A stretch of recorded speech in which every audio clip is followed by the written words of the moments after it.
Est-ce que si je parle comme ça va ou il faut le micro? Oui, ça va. Il y en a qui ont dit non. Non, c'est bon? C'est bon ou c'est pas bon? Ça le fait? Ok, super. Déjà, merci à tout le monde. Non, c'est toujours compliqué, hein. C'est pas évident. Merci à Préambule, merci à Marcel, merci à Sandro, merci à France et Mathieu d'Espace Possible pour cette organisation. Merci infiniment à Didier, que je rencontre depuis pas longtemps, de m'avoir accueilli, de m'accueillir pendant une semaine, parce que ça fait une semaine que je suis là. Et bravo pour ce que vous faites, cet événement, cette organisation et cette soirée. Je suis enchantée d'être là et bravo pour cet accueil, puisque c'est assez fondamental. Donc bonjour à toutes et à tous, je me présente, je m'appelle Sophie Ricard, je suis architecte. J'ai décidé de pratiquer effectivement mon métier un peu autrement qu'en libéral classique et en travaillant dans une agence d'architecture classique. Et donc je me dénomme plutôt comme architecte en résidence ou en permanence architecturale. Donc j'ai décidé de vivre sur les sites même des projets que j'allais soit réhabiliter, soit questionner, etc. Pour être au plus proche d'un contexte économique, politique, social. Voilà. Avant de vous parler d'un projet qu'on mène à Rennes qui s'appelle l'Hôtel Pasteur aujourd'hui, je vais très vite vous expliquer, parce que je pense qu'on raconte jamais d'histoire sans histoire. Je crois qu'il faut quand même que vous preniez le micro. Ah ouais, d'accord, ok. Je prends le micro. Donc je pense qu'on raconte jamais d'histoire sans histoire, du coup c'est important de resituer ce qui m'a amené avec d'autres à monter le projet de l'Hôtel Pasteur. Donc moi je suis une enfant quelque part de Patrick Bouchain, qui est un architecte un petit peu atypique dans le paysage français, j'ai pas peur de le dire, puisqu'il offrait à l'époque où j'ai passé mon diplôme en 2009 l'opportunité de concevoir l'architecture autrement. On va dire qu'il n'y avait pas énormément d'architectes dans le paysage français qui proposaient cette alternative, et donc moi-même je me questionnais à la suite de mes études et j'ai décidé d'aller rejoindre ceux qui avaient décidé de questionner en tout cas la fabrication de nos villes d'une autre manière que la manière qui généralement vient d'en haut. Du coup, je m'intéresse à lui et je m'intéresse à son laboratoire, au laboratoire qu'il a monté, qu'il a appelé Construire ensemble le logement sociable ou comment rénover ensemble le grand ensemble. Et donc moi, c'est des questions qui m'animent puisque je viens de banlieue parisienne, j'ai grandi à Nanterre, j'ai beaucoup travaillé au Val-Fouré, à Mantes-la-Jolie, j'ai travaillé avec des éducateurs de rue très vite, très jeunes, qui d'ailleurs se foutaient de moi en me disant mais les architectes vous êtes tarés parce que quand vous baladez dans la rue, vous regardez toujours en haut, au ciel, alors que la vie elle se passe à hauteur d'homme, et vous oubliez généralement ça. Donc c'était de belles rencontres, c'était à l'époque des premières opérations d'émission de construction. Mais si on fait des conneries aussi derrière. Ça allait bien, hein? C'est vrai, voilà. C'était un peu fort. Ouais, c'était un peu fort. Ça en marche. Du coup, c'était voilà, cette époque-là où il y avait une espèce de violence inouïe. On constatait effectivement l'époque de la tabula rasa, c'est-à-dire qu'on n'assumait pas une architecture qui avait été construite dans les années 60.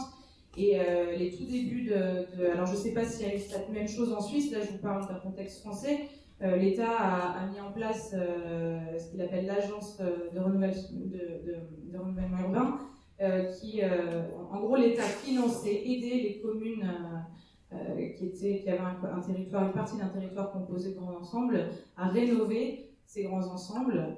Effectivement, la tabula rasa était d'abord le maître mot, à hauteur de, elle les aidait économiquement à hauteur de 70% en gros du budget travaux. Quoi. Et généralement, c'est un architecte, on va dire ex nihilo, missionné par l'État, qui était justement la personne qui allait faire un état des lieux dans ces villes-là. Et je vous le fais de façon caricaturale, mais c'est un peu ça. Il prend un plan, puis tout d'un coup, là je vais vous parler de Boulogne-sur-Mer, il se rend compte qu'il y a une barre qui est face à la mer, tout d'un coup ça fout le bordel, il la pète sur son plan limite. Donc ça veut dire que c'est quelqu'un qui arrive et qui très vite fait un état des lieux et se dit qu'il faut retrouver une percée là, une rue là, donc on enlève cette barre, on enlève ce logement, etc. Il y a eu une grosse tendance à la tabula rasa, et puis des maires se sont quand même un peu soulevés contre ça, ils se sont dit bon ben voilà, c'est une violence inouïe, on annule complètement la trace d'un passé, on n'assume pas même ce qu'on a construit dans les années 60, et on n'est même pas en temps de guerre. Donc ça c'est quelque chose que Patrick redit souvent et qui me frappe aussi, c'est assez juste. de se dire qu'on démolit ou qu'on dynamite des logements qui sont parfois pas forcément insalubres, qu'on pourrait réparer petit à petit. Et non, on préfère les démolir. Donc,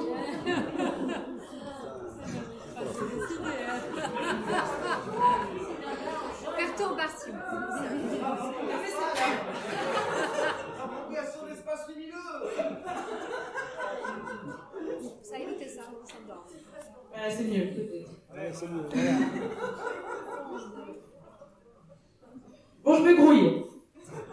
Du coup, donc je me pose des questions sur mon métier et effectivement, je me dis voilà qu'on ne nous apprend pas dans nos écoles la base de l'architecture qui est un acte évidemment politique. L'acte de construire est un acte politique. Effectivement, tout ça, c'est quelque chose qui reste très vaporeux. On nous dit qu'on va devenir architecte, qu'on va répondre à des commandes publiques, qu'il y a un budget qui va être validé, tout ça, machin. Donc je me pose la question du logement parce que le logement pour moi c'est une priorité, le logement c'est une priorité et on voit ce qui nous arrive aujourd'hui, donc je me questionne beaucoup là-dessus. Je rencontre Patrick Bouchin, il monte ce laboratoire et il propose un projet à Boulogne-sur-Mer que j'avais très envie de faire, une petite rue composée de 60 maisons dans des grands ensembles mais qui sont des petites maisons ouvrières qui avaient été délaissées par le premier bailleur social qui était le centre d'action sociale et communale et qui avait à l'époque inséré une assistante sociale dans ces rues-là qui était capable de faire le pont entre bailleurs, office public d'HLM et locataires. Et petit à petit, l'État s'est désengagé, a donné moins de fric au CCAS. Et du coup, ces assistantes sociales ont un peu déserté cet environnement-là. Et donc, petit à petit, en plus, le CCAS n'avait pas vocation à être un vrai bailleur dans le sens où il n'entretenait pas forcément, il ne savait pas entretenir ce patrimoine. Et du coup, de plus en plus de personnes se sont installées presque de façon sauvage, comme ça, dans ces maisons. Et qui a donc, quand on est arrivé il y a 10 ans, qui était composé d'une partie de gens du voyage qui s'était sédentarisés petit à petit, puisque le Pas-de-Calais est un grand bastion de gens du voyage, et d'anciens marins-pêcheurs retraités qui vivaient tous en dessous du seuil de pauvreté. Donc une petite rue qui était devenue insalubre malgré elle par faute d'entretien du bailleur, et une volonté du maire de surtout pas la laisser aux mains de l'Agence pour le renouvellement urbain, qui lui, effectivement, quand il a visité cette rue-là qui était devenue une zone de non-droit, avait dit on démolit tout de suite, ça ne sert à rien regarder, les flics passent plus, il n'y a plus de poubelle, il n'y a plus d'éclairage public, on ne saura pas gérer ces gens-là, donc on démolit, puis comme cette petite rue est face à la mer, je vais peut-être refaire des photos, on en aurait fait une très belle réserve foncière. Donc le maire se bat, il se dit il faut que j'aille chercher un architecte un peu atypique, il va chercher Patrick Bouchin. Moi je fais mon stage à cette époque dans l'agence et je dis mais j'ai vraiment envie d'y aller à Boulogne, ça me passionne ce sujet, cette requalification m'intéresse. Il me dit Sophie, si tu veux qu'on y arrive, il va falloir que tu y habites. On n'y arrivera pas si pour une fois on ne démontre pas que l'architecte par l'action d'habiter est capable de démontrer que l'inhabitable est peut-être pas si inhabitable que ça et que oui je parle beaucoup peut-être là. Et donc que peut-être qu'en revivant et qu'en passant d'architecte à voisine, on va reparler du quotidien et en parlant du quotidien, reparler d'architecture mais pas de manière technique. Et donc ça a été voilà je vais vous parler de permanence architecturale en gros ce soir parce que moi je crois effectivement au temps long de l'expérimentation qui va être capable de questionner le temps de la vie sociale. Et la vie sociale, c'est tout, hein, c'est la vie politique, économique, etc., qui m'intéresse. Et donc j'ai vécu 3 ans dans une petite rue. Donc j'ai rénové mon logement. Dans ces 60 petites maisons en bande, il y avait 7 logements vacants. J'ai rénové mon logement. L'architecte qui sait aussi mettre la main à la pâte. Et on a fait très vite... on est arrivé avec une action, parce que sans action, c'était un peu compliqué. J'étais une nénette, j'avais 26 ans. C'est quand même un peu des machos là-bas. Donc il fallait que je me fasse aussi adopter. Il a fallu 1 an. Voilà, avant de se faire un peu comprendre, puis de montrer qu'on n'était pas non plus des flics, parce que c'était un peu ça, effectivement, quand on arrive là-bas, il y a des commerces parallèles, il y a beaucoup de ferrailleurs, donc il fallait aussi faire comprendre qu'on n'était pas là pour les balancer, ces gens, mais plutôt là pour vivre avec eux. Et puis moi, tout d'un coup, j'avais une petite compétence, hein, pas grand-chose, je sortais de l'école d'archi, donc autant vous dire que je ne savais pas construire. Et donc j'arrivais voilà, modestement, d'autres m'ont appris mon métier. Et puis, comme ça, petit à petit, on a retissé ces liens qui est de dire, voilà, j'arrive avec une petite compétence, à côté de moi, il y a un mec qui sait réparer des bagnoles, ma bagnole est en panne, et donc ces liens se retissent au fur et à mesure. C'est ce qu'on a voulu montrer, cette petite échelle. Et on a réussi, dans ce projet-là, en habitant 3 ans sur place, d'une part à faire avec très peu de budget, puisque comme le maire a dit, je ne veux pas de l'État dans cette opération, il a financé cette opération sur des fonds propres, et bien souvent les maires sont président des offices publics d'HLM, ce qui était le cas de Boulogne-sur-Mer. Et donc il a financé cette opération sur fonds propres, c'était 2,3 millions hors taxes, qui correspondait à 38 000 € par maison, 400 € du mètre carré. Dans une opération de démolition ou de reconstruction, c'est le prix de la démolition. Je ne sais pas si vous imaginez, c'est que dalle. Et donc ça, on a pu faire de la dentelle et faire du cas par cas, ce qui n'existe pas dans l'uniformisation du logement social aujourd'hui en France, parce que le logement social, c'est la production la plus normée, la plus uniformisée dans l'architecture, dans le bâtiment. Du coup, là, l'idée, c'était de se dire, c'est terrible, mais comme les gens sont dans une grande précarité et ont été abandonnés pendant 35 ans, ils se sont réappropriés leur maison. Et on est parti de ce constat, notre but a été de révéler ce phénomène d'appropriation, c'était en Amérique du Sud, et pourtant on était en France, dans le Pas-de-Calais. Et chacun avait, voilà, ces maisons existantes, chacun avait repeint ses façades, s'était approprié les seuils, s'était approprié l'encadrement de sa porte, et puis ça dégueulait dans les trottoirs. C'est-à-dire que l'espace d'intimité ne commençait pas à la porte, mais commençait, bien qu'on soit dans le nord et que ce soit très venteux, qu'il n'y ait pas des conditions climatiques favorables, commençait dans la rue. Et donc c'est tout ça qu'on a observé et qu'on a voulu révéler et travailler. On a voulu travailler à surtout ne pas faire 60 projets uniformisés, mais 60 projets pour 60 foyers. Et donc c'est là qu'on s'est battu avec l'Office public HLM, qui nous a dit, attendez, comment ça se fait, les logements aujourd'hui HLM correspondent à 5 typologies types de familles qui n'existent plus, on sait bien. Voilà. Et donc on a réussi à faire du cas par cas. Là, on avait la moitié du budget qui était plutôt dédié à l'urgence. Et l'urgence première, c'était que les fenêtres ne fuient pas, les toits ne fuient pas, et remettre un système de chauffage qui convenait à tout le monde, poêle, bois, charbon. Alors là, je me suis battue aussi, parce que si on écoute les offices publics d'HLM, ils nous disent, comme on n'a pas de thunes, on va aller chercher les fonds FEDER à l'Europe pour mettre des panneaux solaires ou mettre des poêles à granules. Super. Donc ça, on sait très bien que les personnes, ou les auraient échaurés pour les revendre, j'aurais fait pareil, les panneaux solaires, ou les poêles à granules, c'est pareil, chacun allait chercher du bois parce que c'est plus facile d'aller récupérer du bois. Charbon, c'est pas top, mais c'était quand même plus facile d'aller récupérer du bois. Donc on s'est battu pour dire non, le meilleur système de chauffage, c'est du poêle multicombustible. Après, on prend des bons poêles, flammes vertes et compagnie, mais c'est de garder un système qui correspond à la façon de vivre des personnes. Et donc tout ça, on a pu le faire parce qu'on était sur site et surtout parce qu'on s'est fait accompagner par d'autres personnes. Donc je n'étais pas seule. On a ouvert une petite maison qui était un peu la maison du peuple, en gros, qui était vacante aussi, qui est devenue la cité de chantier. Les artisans avaient une maison comme tout le monde. Dans cette maison-là, on était contre les Algeco ex nihilo. Et du coup, dans cette maison, on a fait ce lien aussi avec les institutions pour les faire revenir dans ce petit bout de ville qui ne se sentait plus appartenir à la grande ville. Donc on a fait ces liens avec le DSU, Développement Social Urbain en France. Vous avez certainement ça aussi à Genève, qui ont été à l'époque des années 60, qui a été créé dans les quartiers pour justement, avec des éducateurs de rue qui font bien souvent des maraudes dans ces quartiers-là, etc. Et dans le développement social urbain, il y a aussi Pôle emploi, il y a aussi le plan local d'insertion, il y a aussi les services sociaux, etc. Donc on a fait du lien avec toutes ces personnes parce qu'on a effectivement, on s'est dit voilà, le chantier c'est quand même une source économique de fou, il y a du chômage et il y a des gens qui ont un savoir-faire. Donc ce qu'on a fait, c'est qu'on a monté plusieurs chantiers d'insertion et en faisant ce partenariat avec le plan local d'insertion, on faisait les CV parce que la plupart des gens ne savaient pas forcément lire et écrire. On faisait les CV, on faisait ce partenariat avec le plan local d'insertion, on allait chercher les entreprises et on leur disait voilà, arrêtez d'aller chercher des mecs je ne sais pas où et faites avec des gens qui sont sur site. Et en plus, voilà, ça recrée du lien puisque il y a quand même deux plans, des anciens marins pêcheurs avec des gens du voyage, pas forcément une population qui s'entend, des populations qui s'entendent entre elles.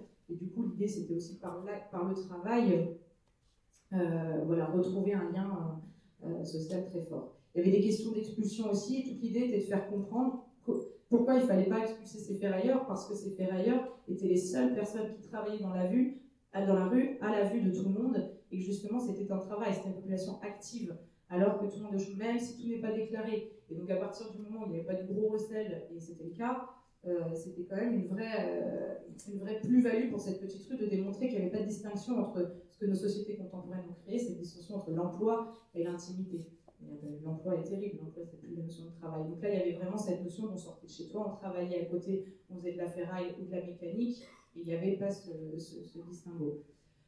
Je pourrais en parler des heures, mais c'est pas le but. Mais en tout cas l'idée de dire que la permanence, c'est-à-dire ce temps long, nous a permis de faire un projet au cas par cas avec les gens, de retrouver effectivement, d'essayer en tout cas de faire en sorte que cette espèce de valeur économique et le chantier puisse servir aux premiers concernés, c'est les habitants de leur logement, et ensuite surtout faire des micros appels d'offres, parce que voilà, l'idée aussi était de casser ces entreprises, le code des marchés publics, qui normalement, quand on fait un appel d'offres sur 60 maisons comme ça, tu as tout de suite une entreprise tout corps d'État qui va arriver, c'est souvent le cas dans les projets en rue, et qui va sous-traiter après derrière à de petits artisans. Là, on s'est dit c'est pas possible, il faut qu'on soit quand même un peu bon là-dessus. Donc on a fait, comme le ferait n'importe quel petit propriétaire bourgeois qui appelle juste son entreprise quand sa fenêtre est cassée. Et là, on ne peut pas le faire dans le marché public quand on est locataire. Mais on s'est dit, on pourrait faire 60 appels d'offres différents. C'est-à-dire qu'au lieu de faire un appel d'offres pour un menuisier, parce que là, tu as tout de suite le gros menuisier qui va répondre sur 60 maisons, on s'est dit pour que la menuiserie Albert et son fils puissent répondre, et ben peut-être qu'il faut diviser et se dire il y a un appel d'offres par maison pour redonner du travail aux petites entreprises qui habitaient non loin du site. Donc on a fait un travail comme ça de fourmi. L'Office public d'achat nous a dit mais on n'y arrivera jamais. Donc on avait des petits bouquins par maison, des petits diagnostics techniques. Moi j'ai presque pas dessiné. Je prenais des photos et je faisais tout à la main, puisqu'on n'avait pas besoin de faire comme sur n'importe quel chantier. On vient une fois par semaine faire une réunion de chantier, comme on n'était pas là toute la semaine, on perd du temps, on n'est pas du tout au contact d'une réalité. Et puis là, il n'y avait pas d'opération tiroir, hein. Les gens ne seraient jamais partis. Donc là, il fallait faire avec des gens qui étaient sur site, il fallait faire dans l'urgence, c'est-à-dire qu'on ne change pas une fenêtre en plein hiver en la laissant 2 jours avec une bâche. Donc il y avait tout ce truc-là, donc j'avais pas besoin de faire des réunions de chantier, elles étaient faites tous les jours sur site. On travaillait non-stop, main dans la main, puisque moi j'étais sur site, les artisans aussi et les habitants. Donc voilà ce que ça a permis. Pourquoi je vous raconte ça avant de vous raconter l'hôtel Pasteur? Parce que là, par la permanence architecturale... Tu nous dises comment tu as été accepté les 6 premiers mois pour tasser dans cette population. Quand tu es arrivé, tu étais étranger. Il y a eu un moment où tu as dû t'es confronté à... Donc, je sais que tu as été vers les enfants. Juste que tu racontes ta première prise de... Oui, il fallait arriver, effectivement, quand on est architecte et qu'on dit on va venir, alors qu'ils en ont vu passer des architectes qui se foutent un peu de nous, ils ont raison. Mais attendez, ça fait 10 ans qu'on nous balade, des architectes sont venus, il y a eu des diagnostics chez nous, donc toi, t'es que l'énième qui arrive, en plus tu dis que tu vas habiter avec eux, donc ils te prennent pour une douce tarée. Et du coup, effectivement, il a fallu arriver par une action. Là, on n'allait pas prendre, effectivement, il a fallu 1 an avant que le chantier commence réellement, pour ne pas perdre toute crédibilité aussi. On s'est dit, nous aussi, on a des compétences autres. L'architecture, c'est une de mes compétences, mais j'en ai d'autres. Eux en ont d'autres aussi, et peut-être que c'est par une action. Donc l'action de rénovation de son studio a été fondamentale. Et après, l'action aussi, surtout du jardin, puisqu'on arrivait, c'était en pleine vacances, c'était les vacances de Pâques, beaucoup de personnes allaient à l'école. Moi, je travaillais avec une jeune paysagiste, Kanae Otani, qui est japonaise, donc autant dire qu'il y avait un japonais, vous le sans rien. Donc c'était génial, une petite fille et une japonaise qui parlait très mal le français, c'était extra. Donc on est arrivés toutes les deux et on a refait le jardin du petit studio dans lequel j'allais vivre. Et du coup, par cette action du jardin, les enfants se sont petit à petit qui n'allaient pas à l'école sont venus nous voir ce qu'on foutait et rentraient chez eux le soir et pouvaient raconter à leurs parents. Moi, j'allais pas frapper aux portes de toutes les maisons. Je suis arrivée comme n'importe quelle personne arrive et on va habiter et ne va pas forcément se présenter. Voilà. Et donc les choses se sont fait petit à petit par le biais de cette action qui était on va faire un jardin parce qu'on s'est aperçu que le jardin était les anciennes poubelles finalement de l'ancien locataire, donc il a fallu qu'on déterre des chiens morts, donc on raconte des histoires autour de ça, etc. Et du coup, voilà, petit à petit, alors on s'est fait accepter, il y a une famille chez qui on n'a pas pu rentrer, tout n'a pas été simple. Effectivement, on s'est fait péter plusieurs fois la voiture, bon bref, ça faut l'accepter aussi, c'est le jeu. Et puis parce que c'est normal, un petit bout de rue qui a été aussi délaissé à un moment donné. Une fois que, et puis parce que moi je suis jamais partie en vacances, personne ne partait en vacances, donc j'étais là dans la rue, et puis l'idée c'était vraiment d'être ensemble. Et donc quand on a vu qu'à un moment donné il y avait un échange qui était voilà, moi je fais un peu de musique, eux n'en font pas, mais eux m'ont appris à juste réparer ma bagnole parce que je ne sais pas le faire. Donc voilà, c'est dans cet échange que petit à petit les choses se sont faites.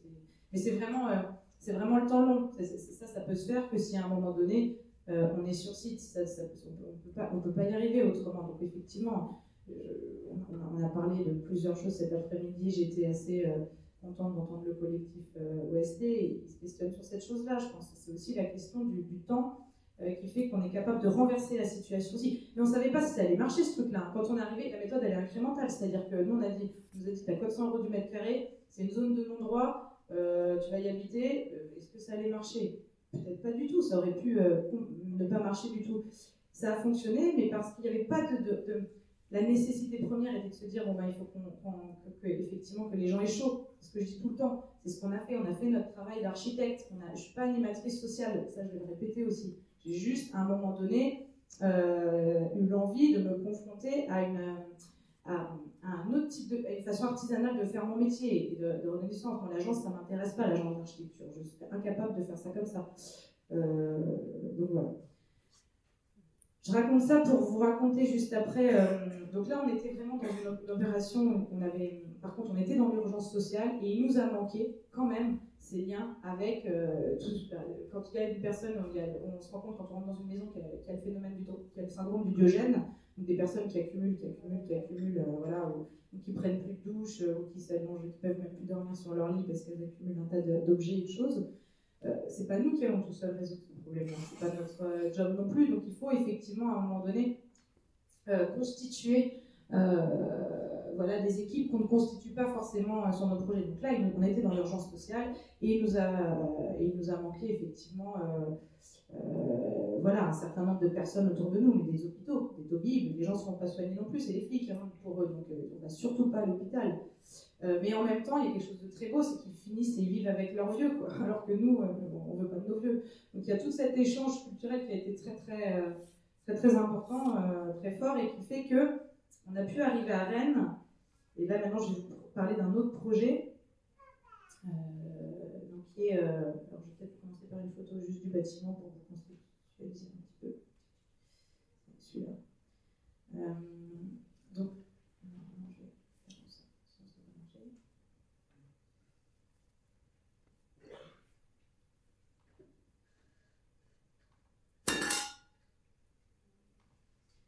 je vais vous parler de l'Université foraine à Rennes.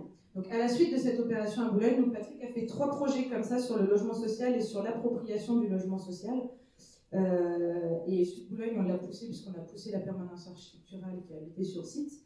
Sur les autres, pas forcément, mais à chaque fois, on ouvrait le bureau de l'architecte sur le site même du projet. Et à la suite de ces opérations, Patrick Bouchin a 75 ans, se dit « je suis architecte retraité ». Donc je redonne mon temps, puisque j'ai de la chance d'avoir une belle retraite, on va dire que je redonne ce temps de la retraite à la transmission, et donc j'aimerais provoquer une école des situations, une école des possibles qui serait capable d'être activée là où on demande qu'elle soit activée, là où on a envie de l'activer. Et donc il monte ce projet d'université foraine, c'est pas une école de cirque, beaucoup de gens ont cru que c'était ça, c'est vraiment une espèce d'école des situations. Donc, la première ville qui est active, on va dire, l'université foraine, c'est Rennes. Sous l'impulsion toujours politique, là, effectivement, je vais vous parler de 2 projets où il y a eu une impulsion politique à la base. De Daniel Delaveau et une confiance entre un maire et un architecte. Donc, Daniel Delaveau, ancien maire de Rennes, se dit j'ai une problématique qu'on a tous, qui est nationale, qui est européenne, j'ai un nombre de patrimoines qui sont industriels, hospitaliers, universitaires inoccupés, dont je ne sais pas quoi faire et dont la valeur est nulle. Alors ça nous arrive de plus en plus, c'est la problématique d'aujourd'hui, c'est de se retrouver confronté à des bâtiments qui n'ont plus de valeur au sens économique, qui ont de la valeur, mais plus de valeur au sens où ils sont invendables. Le cas de l'hôtel Pasteur, il était invendable parce que, je vais peut-être arrêter de faire pause sur ça.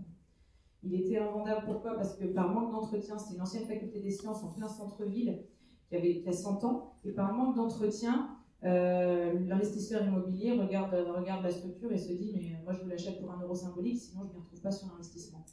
Et donc ne peut pas le vendre, ne peut pas non plus porter une commande publique classique pour en faire l'énième équipement culturel parce qu'on n'a plus les moyens, et on est à Rennes, dans une ville qui est déjà suffisamment constituée en termes d'équipement, il y a déjà un réseau d'équipements culturels, sanitaires, social assez fort pour se permettre de reprendre le temps d'expérimenter et de se poser la question de la commande, ce qu'on n'avait pas du tout à Boulogne-sur-Mer.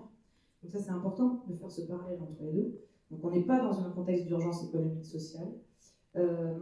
Et je ne peux pas non plus le détruire parce que c'est un bâtiment plein centre-ville, qu'il est dans une zone historique Il n'est pas, lui, classé au patrimoine, mais il est assujetti au regard de l'architecte des bâtiments de France. Du coup, voilà, j'ai pas les moyens, c'est 50 millions d'euros pour en faire un musée de ce lieu-là, j'ai pas les moyens, j'ai pas les 50 millions d'euros, et surtout, est-ce que le musée, c'est l'équipement de demain? Peut-être pas. Donc, on a de la chance, voilà, il y a un maire qui est un peu courageux et qui se dit, du coup, je vais activer cette école des situations, cette université foraine, lui permettre de prendre place à Rennes et d'essayer de voir ce qu'elle peut provoquer. L'université foraine a pour bagage de se dire, on va questionner en gros le non-programme. C'est une étude de faisabilité en acte. C'est-à-dire que l'idée première de l'université foraine est peut-être par la mise à l'épreuve du bâtiment par l'usage, par on va dire l'ouverture au grand public et aux besoins de la société civile et par l'appropriation de ces lieux, inventer un projet auquel on n'aurait pas pensé à l'avance. Avant de faire ça, on se dit, on n'est pas... donc moi, je travaille un peu comme peuvent travailler France et Mathieu d'Espace Possible, qui sont sociologues et géographes. Je fais beaucoup d'enquêtes de terrain avant de me positionner quelque part. Donc la première année, on n'avait pas les clés du bâtiment. C'est important parce que c'est ce qui nous a permis... En plus, moi, je ne suis pas rennaise du tout, je ne suis pas bretonne, donc je ne connais absolument pas... J'ai fait prendre la température aussi de cette ville-là, rencontrer des gens. Et donc, on n'avait pas les clés du bâtiment. Au début, on gueulait, et en fait, tant mieux. En fin de compte, quand on regarde dans les rétroviseurs, c'est ce qui nous a vraiment permis d'essayer de donner du sens à ce qu'on faisait. Je ne sais pas s'il y a encore bien, mais en tout cas, de réfléchir et de rencontrer. Donc, ce temps est important. On n'a pas les clés, et on se dit, voilà, quelle va être la méthode pour rencontrer des gens. Donc, on va provoquer cette école des situations en permettant, en rendant possible en favorisant des rencontres publiques sur des thématiques qui font société, comme on soigne autrement, on s'entraide autrement, on bouffe autrement. Et à chaque fois qu'on va mener ces rencontres publiques, on va les faire sur différents endroits du territoire, à l'endroit même où la problématique se pose. C'est-à-dire qu'on va faire sortir les chercheurs de leurs universités, on va faire sortir les institutionnels de leur institution, et à un moment donné, faire se rencontrer le monde associatif de leur terrain de jeu, et on va les faire se rencontrer à l'endroit même où la question se pose sur le territoire, où il y a une problématique urbaine, architecturale, géographique, paysagère, et peut-être ensemble créer cette espèce d'école buissonnière des situations pour répondre à la problématique, et faire se rencontrer différentes formes de savoir. Dans le quartier de ce bâtiment, il n'y a pas d'habitants? Alors si, parce qu'on est en plein centre-ville. On est en plein centre-ville, il y a plein d'habitants. C'est une ancienne fac des sciences, et au rez-de-chaussée, alors, c'est un bâtiment qui a déjà prouvé sa mutation, puisqu'effectivement, il a été construit en 1900 pour être la faculté des sciences. En 60, la faculté des sciences s'en va, rejoint le site de Rennes 1, donc les grands campus universitaires qui sont décentralisés. La faculté dentaire, qui était un peu plus, qui était toujours sur le long des quais, parce que c'est le long de la Vilaine, donc qui passe juste en bas, qui était un peu plus loin le long des quais, réquisitionne le bâtiment en 68. Donc les étudiants montent avec leurs enseignants la fac dentaire dans ce lieu-là et résident encore à l'époque où on arrive en 2012, le centre hospitalier universitaire dentaire qui fonctionne toujours au rez-de-chaussée. Donc c'est important ce que vous dites parce qu'on n'a pas choisi ce lieu-là par hasard. On l'a choisi, parce qu'on a visité 8 lieux dans la ville et on s'est arrêté sur ce lieu-là. Pourquoi ? Parce qu'il y avait toujours cette offre de service public et d'aide à la personne et de soins. Donc ce bâtiment était déjà identifié par des gens qui n'ont plus forcément la chance d'habiter en centre-ville. Donc à l'heure de gentrification, le mot qu'on entend souvent de nos centres-villes, c'était important de se dire on ne prend pas un bâtiment juste vide et on va essayer d'en faire quelque chose. Il est déjà identifié, c'est déjà une offre de service public et une offre de soins. Donc c'est pas rien et donc on prend pour ça, mais il y a des logements tout autour. Il est dans un contexte très très urbain, en plein cœur de la ville. Rennes, c'est 200 000 habitants à peu près. Donc on met en place ces rencontres publiques qui sont mensuelles et on fait se rencontrer différentes formes de savoir-savant, savoir-faire. Voilà. Donc quand on questionne, je sais pas moi, la mémoire des hommes et des lieux et des plantes, on se met dans un site anciennement agricole que la ville a préempté terre depuis des années. Elle n'en fait pas grand-chose, c'est les jardins qui font à la rigueur les foins. Et donc on va chercher les pionniers agriculteurs du bio, comme on va chercher les plus vieux, comme on va chercher des chercheurs de l'INRA qui travaillent sur la diversification des semences, et comme on va chercher des gens d'Agrocampus qui ont fait toute une recherche sur combien de mètres carrés il faudrait prendre autour de la première couronne de Rennes pour nourrir la ville. et en même temps, voilà, des cuisiniers, etc. Donc, et on se réapproprie une terre anciennement, on va dire, fertile et agricole qui n'est plus cultivée aujourd'hui, et on se pose la question de l'espace et de l'usage de cette terre-là. Voilà, je donne un exemple, mais donc on le fait partout en vue de rencontrer des gens qui ne se poseraient pas forcément la question de qu'est-ce que ce bâtiment vide qui est Pasteur, parce que c'est quand même pour nous un alibi, Pasteur, pour questionner plein d'autres choses. Donc voilà, en faisant ça pendant 6 mois, on agrège autour de nous une communauté de gens acteurs, faiseurs, penseurs, forces œuvrières, j'aime bien les appeler comme ça, qui embarquent avec nous dans l'aventure sans savoir finalement ce qu'on va faire de ce lieu et sans l'avoir encore visité. Mais qui se disent, voilà, moi j'ai peut-être envie, je donne ces exemples parce que c'est intéressant, on rencontre un éducateur qui nous dit, moi, donc Erwan, qui fait maintenant partie de notre système de gouvernance, tous les gens qu'on a rencontrés depuis le début ont embarqué avec nous, ils font partie maintenant de la fabrication du lieu. Ça c'est important, que je vais vous raconter à la suite. Donc, on rencontre un éducateur sportif quand on fait une rencontre sur les plaisirs et les valeurs du corps, qui nous dit, voilà, c'est que des gens qui sont en langue de bois, hein, et ce qui est bien, c'est qu'on arrive à rameuter tout le monde et quelques élus aussi. Et du coup, qui nous dit, bon, c'est possible, moi je suis éducateur sportif, je prends l'outil du sport comme outil pour la réinsertion sociale, mais pas au sens compétition, au sens bien-être. Seulement, les clubs sportifs, nos institutions sportives sont plus ouvertes à un public en grande précarité. Donc, qu'est-ce que je fais ? Je vais bivouaquer, je trouve d'autres solutions, des chemins de traverse, et je vais lancer des bivouacs en pleine nature. Je vais dans la forêt brosiliande, je vais sur des plages qui sont encore autorisées, on va dire, et pendant une semaine, on va dormir dehors, parce que nos espaces sportifs, nos institutions ne sont pas ouvertes à tous. Donc, il met l'accent sur quelque chose, il le dit publiquement, et il dit, mais moi, justement, peut-être que ce serait cool que d'aller dans une faculté des sciences, et puis peu importe si la faculté des sciences n'est pas capable d'accueillir le terrain de tennis au Nord, on va dire, retransformer ou réécrire les règles du tennis. Et donc, on a monté des terrains de tennis dans l'ancienne fac Pasteur, alors que c'est pas un lieu prêt à accueillir ça. De la même manière qu'on rencontre, je raconte parce que c'est important, un Tobib qui est assez fabuleux. On se rend compte qu'à chaque fois, les gens qui sont venus avec nous, c'est des gens qui ont fait un pas de côté, mais qui sont issus de l'institution, pas que, mais qui ont en tout cas connu, pour certains, le monde classique institutionnel, et qui tout d'un coup ont dit mais ma pratique est complètement verrouillée, et donc il faut que j'en sorte pour mieux revenir et pour mieux faire changer les choses. Et donc je vais frapper à la porte de l'institution hospitalière qui est l'hôpital Guillaume Régnier, l'hôpital psychiatrique qui est juste derrière Pasteur, donc je reprends un peu le territoire, et je rencontre un mec assez génial qui est Philippe Leferrand, et qui me dit qu'effectivement, si on ne soigne pas l'hôpital, on ne pourra plus soigner la folie, quoi. Donc voilà, quelqu'un d'intéressant qui se questionne sur sa propre institution, qui se questionne aussi sur l'architecture et sur nos villes. Et effectivement, qui questionne la question de la santé, qui lui soigne des notions de santé mentale, et qui lui veut retrouver la première définition de la santé mentale de l'OMS, pas de l'ARS. Et du coup, l'OMS dit que toutes les questions de santé mentale sont des questions effectivement d'ordre bien-être, mal-être, qui ne sont pas forcément médicalisées. Et donc, lui se dit, moi j'ai besoin de soigner aussi de façon démédicalisée dans des lieux, mais qui sont des lieux de vie. Et la ville, quand elle est bien faite, on pourrait le faire sur une place publique, on pourrait le faire sur le lieu comme l'hôtel Pasteur. À partir du moment où on reste d'autres gens, on ne peut plus faire, pour certains cas, dans l'hôpital, parce que c'est un lieu trop contraignant.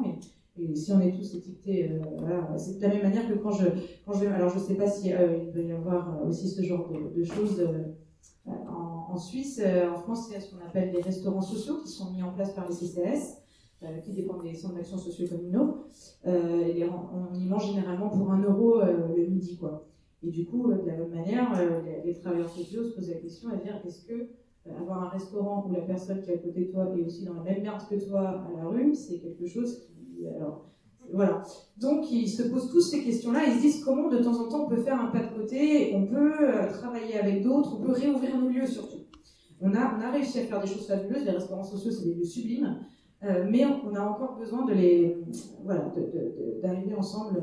Donc, moi, en tant qu'architecte, là, je suis juste quelqu'un qui arpente le territoire et qui va essayer de comprendre et d'être catalyseur à un moment donné des envies de chacun, mais je ne vais pas me substituer au travailleur social, ni à l'animateur quelconque, ni à je sais pas quoi. J'arrive avec ma compétence qui est de dire comment, ensemble, sur un territoire, on peut se réapproprier un lieu vacant et re-questionner ensemble ce qu'on va pouvoir y faire tout en l'occupant. Donc c'est la base. Donc nous, au lieu de... Alors on agrège plein de gens différents autour de nous, mais aussi des gens issus de la culture, etc.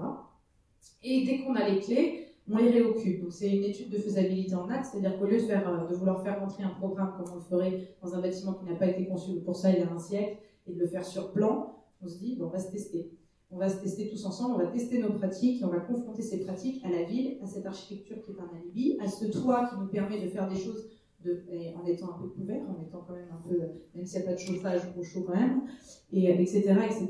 Donc, ça s'appelle Hôtel Pasteur. Alors maintenant ça s'appelle l'Hôtel Pasteur. Alors oui, je vais répondre à ta. Donc on l'occupe pendant 2 ans. Pendant 2 ans, on y fait plein d'activités. On n'est pas du tout soutenu politiquement parce que ce qu'on ne savait pas, c'est que le maire s'en va et qu'en pleine campagne municipale, donc effectivement, il y avait une opposition très forte au projet puisqu'il y a des scientifiques, un collectif de scientifiques qui se sont dit ce bâtiment nous revient de droit puisqu'il a été construit pour la science et qu'on veut en faire un musée des sciences. Voilà. Nous, on essaie de parlementer, mais on n'y arrive pas du tout. Du coup, voilà, en pleine campagne municipale, il y a une opposition très très forte. Les élus ne comprennent pas trop. Le non-programme, c'est une grosse prise de risque.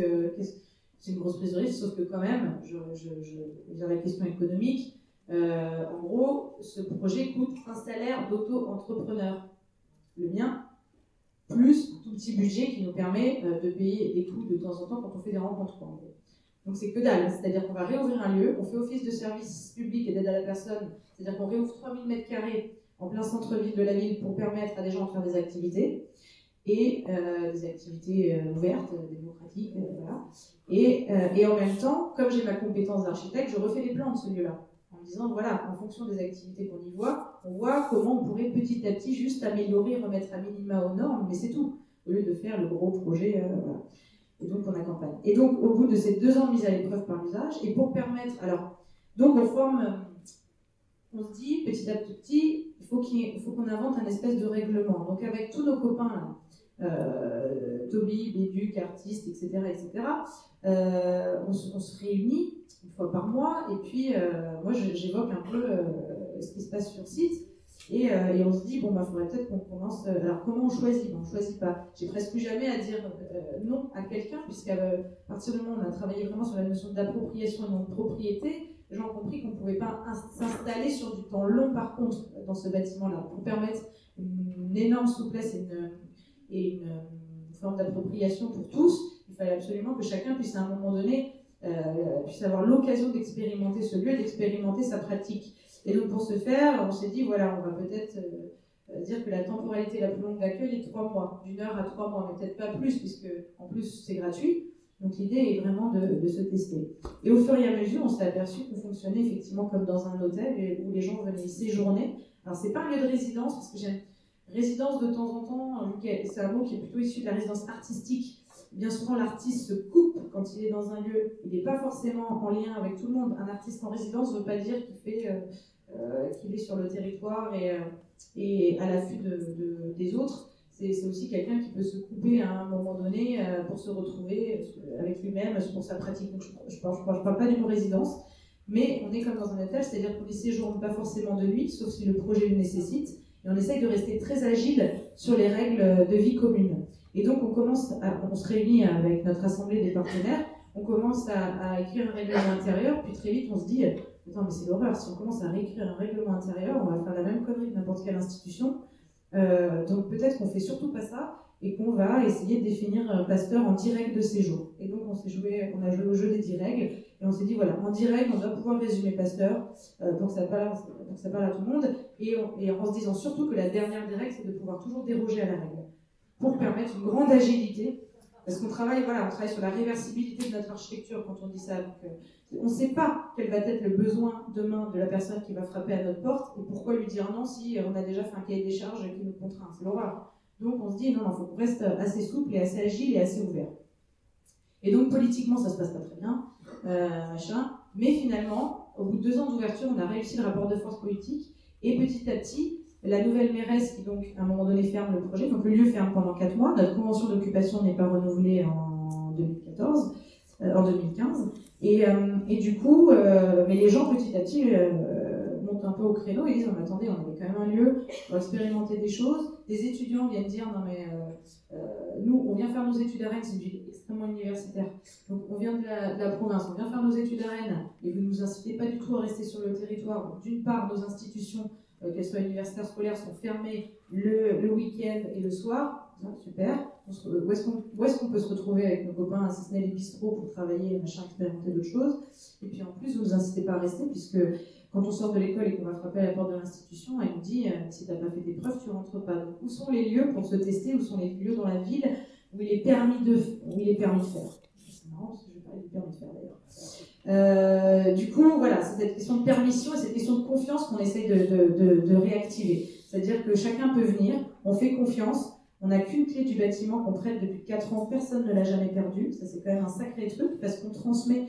Pour nous, la question de veille et la question de la transmission, elle est fondamentale. Donc, moi, je passe à chaque fois 2 heures où je fais avec vous pour raconter un petit peu quels sont les principes de ce lieu et comment tous ensemble on peut participer finalement à la réappropriation de nos villes. Mais c'est un bras de fer politique, parce que les élus ne comprennent pas. Les élus ont peur. Le non-programme, ça fait peur. On dit à tout le monde de venir et à des gens qui sont aussi, on va dire, vachement plus subversifs et qui du coup, ne sont pas forcément d'accord avec la municipalité. Mais bon, ils ont le droit d'exister aussi. Donc voilà, on permet un certain nombre de choses qu'on questionne, on ajuste, on régule, on regarde. Et c'est comme ça que finalement, on arrive à faire un plan de programmation qui peut correspondre à la réversibilité de cette architecture, qui a déjà prouvé sa mutabilité, comme je vous l'ai dit tout à l'heure dans son programme depuis 100 ans. Et donc, finalement, voilà, on réussit ce truc-là, et la maire dit, finalement, beaucoup de gens, et elle se rend compte que c'est pas un lieu culturello, intello, artistico, machin truco, et que ça parle à énormément de personnes, que des taubibs sont sortis de l'hôpital pour faire des thérapies communautaires, que voilà, des éducateurs viennent faire d'autres choses, que ça parle à un territoire entier, pas qu'au centre-ville de Rennes, même si c'est difficile, il faut toujours aller tirer des ficelles. Et donc forcément, elle se rend compte que ça fait société, et surtout pour que dalle, parce qu'aujourd'hui, ça coûte que dalle. Et donc ça nous permet, donc elle se dit, bon, très bien, et puis je ne vais pas laisser périr ce bâtiment-là, et nous, on lui a démontré que ça pouvait coûter 2 fois moins que si elle en faisait une institution publique classique. Je parle de coûts de travaux, là, d'investissement. Le seul truc, c'est que, ça on en parlera certainement après, c'est que nous, on aimerait bien foutre un pavé dans la mare et dire que c'est pas possible que nos services fassent encore la distinction entre investissement et fonctionnement, alors que dans ces projets-là, tout est lié. Et donc, ce qu'on aurait aimé, c'est faire voter un petit budget année après année pour rénover petit à petit le bâtiment, casser le code des marchés publics, et, alors ça va être compliqué, et que l'architecte, tout d'un coup, refasse ce lien un peu comme on a fait à Boulogne-sur-Mer, petit à petit. On fait voter de façon très démocratique un petit budget si ça marche, et tous les ans, on fait voter en conseil municipal, conseil communautaire, un budget qui nous permet de remettre les fluides dans 500 mètres carrés, et puis l'année d'après, on refait voter si ça marche, etc., etc., etc. On aurait pu faire ça comme ça, on n'a pas été jusque-là. Donc, il y a une commande publique qui est lancée, un appel d'offres qui est lancé, et la ville de Rennes se dit, mais moi, je ne vais pas seule porter en régie la maîtrise d'ouvrage de ce projet-là, je ne vais pas y arriver, donc je vais le déléguer à l'aménageur, à la société publique locale d'aménagement, qui va nous accompagner et assister à la maîtrise d'ouvrage. Là, c'est le moment où je me dis, peut-être que je pars. Parce que je ne sais pas du tout comment ça va se passer avec l'aménageur, que moi je suis plus proche effectivement des personnes qui occupent le lieu. Alors moi je ne parle pas d'habitants parce que j'aime pas du tout ça, parce qu'on est tous habitants, donc voilà, moi après ça regarde chacun, mais je pense que si on continue, voilà, on est tous habitants de nos villes, le maire le premier habitant de sa ville, donc on est tous des personnes qui occupent plus ou moins l'espace, etc. Donc, et il se trouve qu'on a une chance, parce que tout ça c'était quand même des rapports humains très très forts, c'est des rapports d'hommes, d'êtres humains. Il y a à la tête de la Société publique locale d'aménagement est nommé un mec qui connaît la façon de faire de Patrick Bouchin, qui avait entendu parler de l'université foraine. Patrick Bouchin n'est déjà plus dans l'histoire, déjà reparti de Paris. Et pendant que je faisais un projet à Boulogne-sur-Mer, avait entendu parler de cette opération. Il faisait un peu la même chose à Tourcoing, dans le nord de la France. Du coup, quand il est arrivé ici, un mec qui n'était pas non plus dans le microcosme rennais, ça je pense que c'est important aussi, qui arrivait avec un regard neuf et qui s'était tapé des territoires un peu plus durs, hein, les Roubaix-Tourcoing, qui sont un peu plus costaud, arrive ici, comprend un peu le projet et dit tout de suite aux élus qui voulaient balancer la chose, mais attendez, on ne peut pas se réapproprier ce truc-là et vouloir faire avec vos services. On ne va pas y arriver, les gens ne vont rien comprendre. Et moi, je peux pas... Enfin, ça ne s'est pas tout à fait passé comme ça. En plus j'ai un grand témoin qui est là, c'est Antoine Buré, qui était là au moment où c'était vraiment la merde à Rennes. donc au moment de la passe qu'on a fait, on a provoqué une grande rencontre publique au moment où on changeait de maire.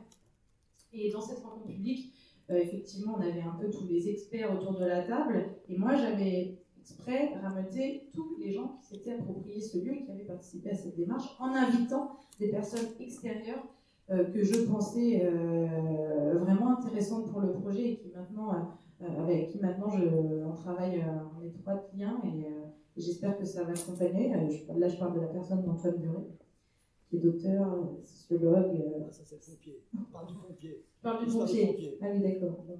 Alors, attends, 2 secondes. Et donc c'est important parce que lors de cette rencontre publique, du coup, des gens ont tout de suite, à un moment donné, émis dit écoutez, arrêtez de nous faire chier, la question des lieux ouverts, des tiers-lieux, etc., on a compris, c'est nous qui les faisons, donc si c'est nous qui les faisons, il faut absolument parler de la gouvernance. Aujourd'hui, le nerf de la guerre dans ces lieux-là et dans ces projets-là, c'est la gouvernance. Et qui occupe réellement le terrain et qui dessine réellement les choses. Et donc Antoine est là pour appuyer aussi et nous aider et appuyer ce propos. Et Antoine est revenu au printemps avec d'autres copains travailler avec nous sur la question de l'économie future, de la gouvernance future de l'Hôtel Pasteur. Je donnerai la parole. Et du coup, oui, tu parlais du pompier. Non, c'est une anecdote qui est rigolote, mais c'est intéressant. Donc, pour ce faire, quand même, pour éviter de passer pour des gros squatteurs, il faut tout de suite travailler avec les services. Moi, c'est ce que je fais, c'est-à-dire que dès qu'on a réouvert les lieux, on savait qu'on n'était pas aux normes. On savait qu'on pouvait se faire pourrir du jour au lendemain. Il y avait les pompiers pas très loin, donc j'ai été les voir tout de suite. Les services techniques aussi tout de suite, c'était plus compliqué avec eux. Les services jardins géniaux. Généralement, les services jardins dans les villes, c'est des gens assez chouettes qui embarquent tout de suite dans l'aventure. Et les pompiers ont embarqué aussi tout de suite. Et ce qui est fantastique, c'est qu'on a réussi à les faire venir pour qu'ils fassent les formations au premier secours dans un lieu qui n'était pas aux normes pour recevoir du public. Donc ça, c'est pas rien. Effectivement, c'est un truc. Mais ça, c'est pareil, c'est toute cette question de confiance. C'est faire comprendre que dans les services des villes, il y a des gens fabuleux qui sont sous-exploités. Terribles. Et d'ailleurs, moi, j'hallucine chez Red Métropole, ils sont tous en dépression terrible. Et du coup, dans ce genre de projet, l'idée est de se dire, voilà, comment tous ensemble, on se remet autour de la table et on retrouve une façon plus heureuse d'exercer en tout cas notre métier. Donc j'en étais à la gouvernance.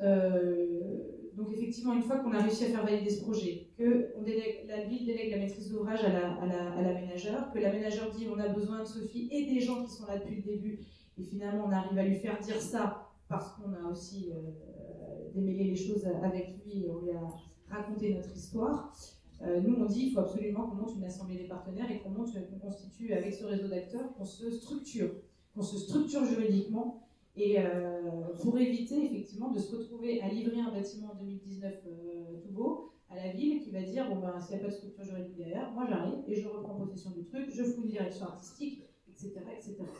Donc on se structure, on s'organise, on monte une assemblée des partenaires et tout d'un coup on commence à écrire les statuts d'une structure juridique et puis on se dit bon ben commençons par une association.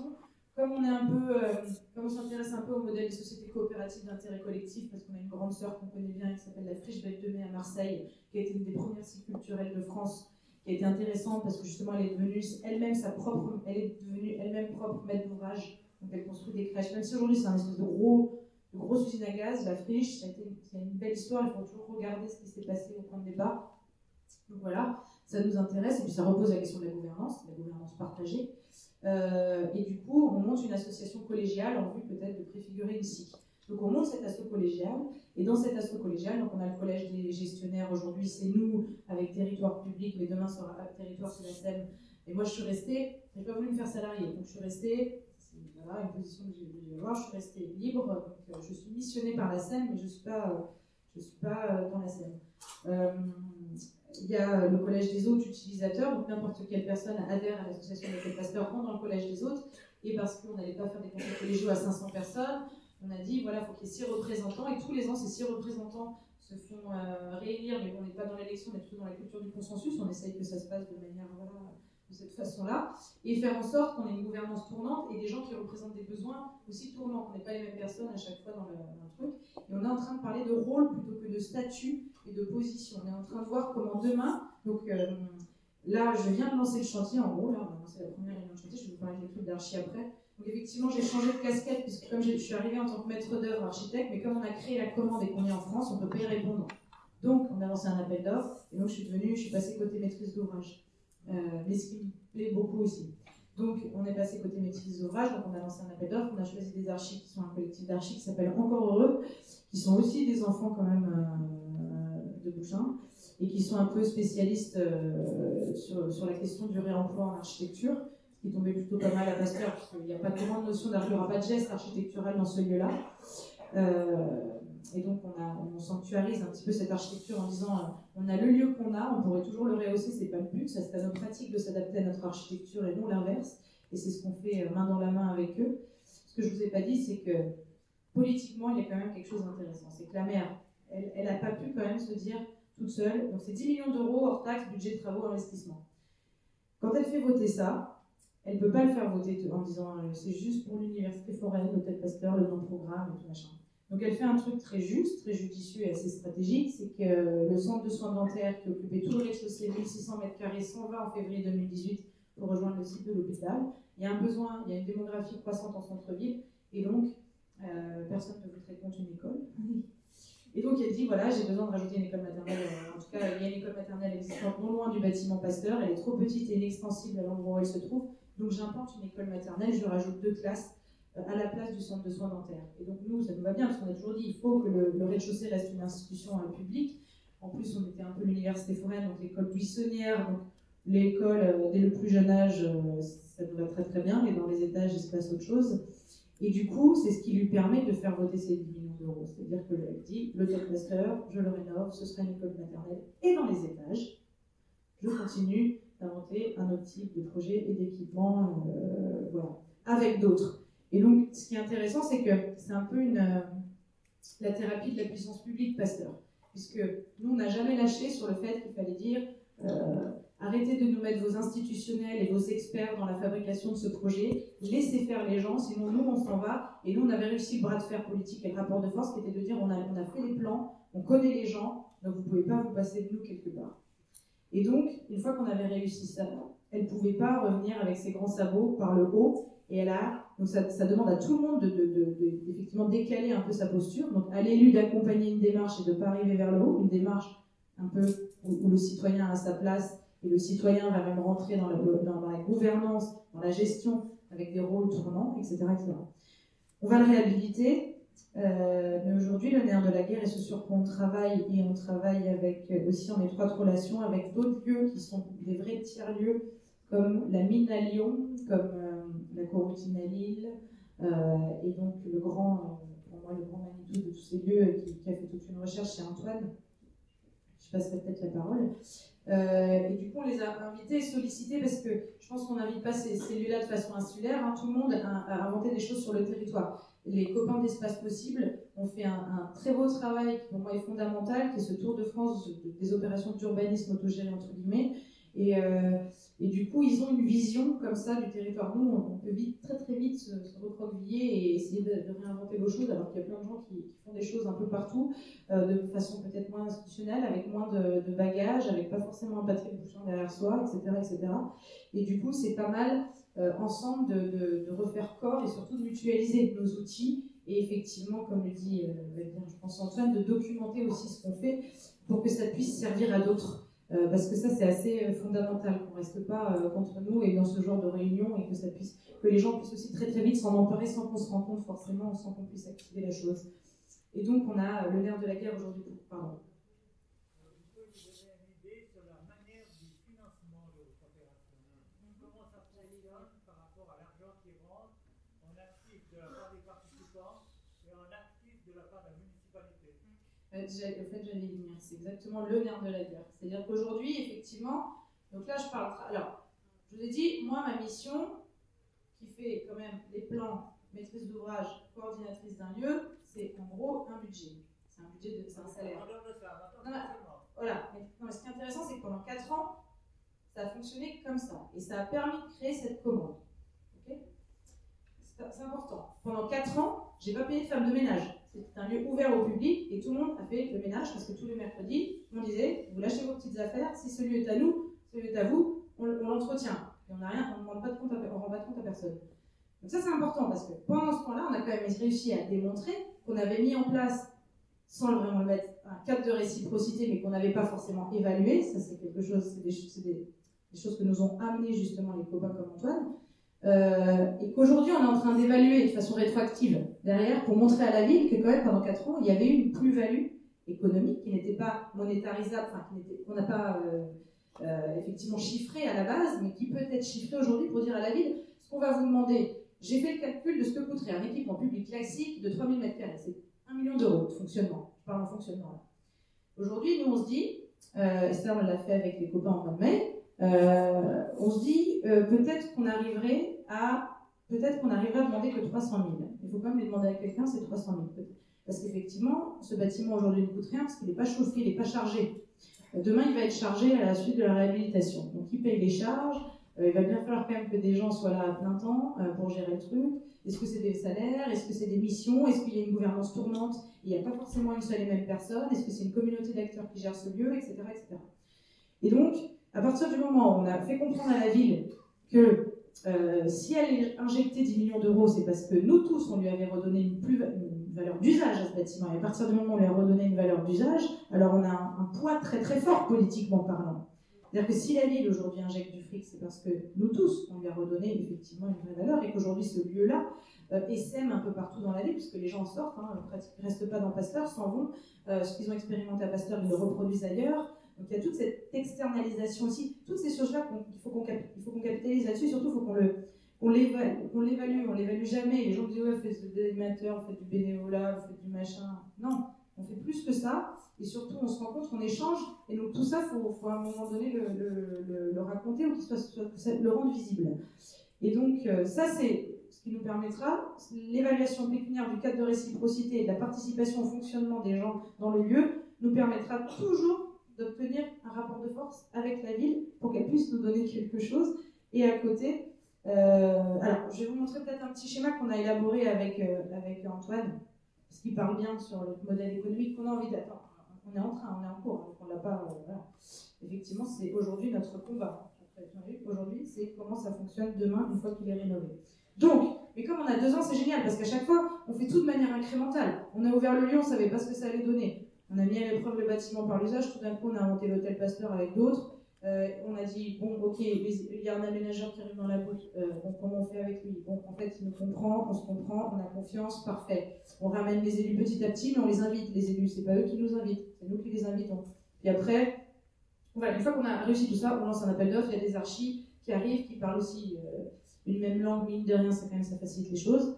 Et on continue. Maintenant, effectivement, le nerf de la guerre, c'est ça. Alors, je vous montre juste ce schéma parce que on l'a élaboré ensemble et c'est celui qui va parler.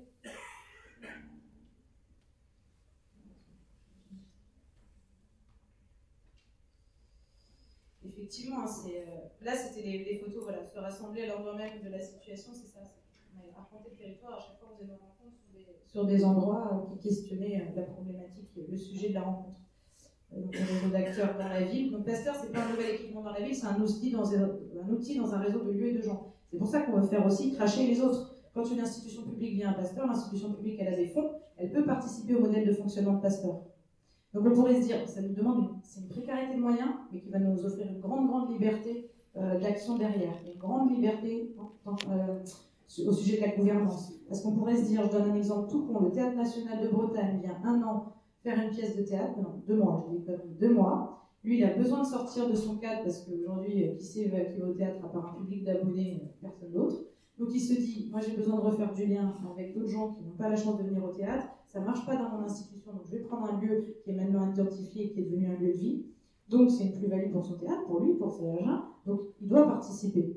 Il doit, s'il vient faire un projet sur un temps court, participer aussi au fonctionnement. Il participe comme il veut, c'est mettre à disposition un régisseur. On ne va pas se payer un régisseur demain, on ne se payera pas une régie. Je ne dirais pas qu'il faut investir dans du matériel type lumière et compagnie. Les gens viennent avec leur bagage. Et donc, lui pourrait mettre à disposition pour éviter de garder toute cette régie pour un théâtre. C'est comment on mutualise et on met tout ça en synergie. Donc c'est tout un territoire qui doit fonctionner, voilà, c'est un peu ce qu'on questionne ensemble. Donc ça va rentrer dans le modèle économique, cette question de ces institutions culturelles. C'est la pièce en plus dans la ville. à partir du moment où on vient s'approprier sur un temps donné cette pièce en plus, on doit participer à hauteur de ce qu'on est à son fonctionnement. L'idée, c'est aussi qu'on crée qu'on s'amuse un peu, parce qu'on a une bonne échelle sur un territoire pour créer une économie, peut-être une économie du temps, ou en tout cas une banque un peu parallèle, quoi, une économie un peu particulière. Du coup, ce que je voulais vous montrer, c'était ça. Donc ça, c'est la rencontre qu'on a fait donc avec les copains, avec Antoine, avec Nicolas Loupé, avec Sylvia Fredrickson, avec Joël Pêcheur, voilà, toute cette clique, Simon Sarrazin. Et ils nous ont parlé d'un truc assez chouette. Alors c'est pareil, parce qu'eux, ils activent les choses, je sais pas quelle est la part de vérité, mais nous c'est pareil, et on y va. Ils nous ont parlé d'un statut juridique qui existait en Italie, surtout, qui s'appelle le PPPP, Partenariat Public-Privé People.